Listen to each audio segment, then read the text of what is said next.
4 ঘণ্টা পাছত এতিয়া আমি ডিমখিনি আনিবলৈ যাম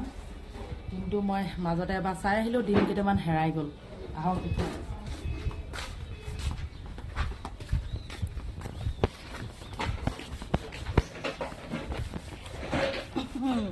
ডিমখিনি ৰং দেখো ৰং এনেকুৱা ৰং হৈ গ'ল পৰুৱা লাগিলে কেইটামান হেৰালে কেইটা হেৰালে 1 2 3 4 5 6 7 8 9 10টা হেৰালে বইল হ'ল না চাবলৈ বা বইল হ'লে এটা চাব লাগিব হয়নে গৰমত সেইকাৰণে গুচি আহিছোঁ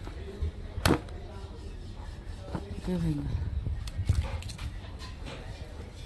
হোৱাটো হ'ল অৱস্থা বেয়া আছে হোৱাটো হ'ল আৰু দেই 4 ঘণ্টা পাছত এইখিনিতে লৈ যা বৰবাদ হৈ গ'ল উপায় নাই পেলাই দিলোঁ গোন্ধাই গ'ল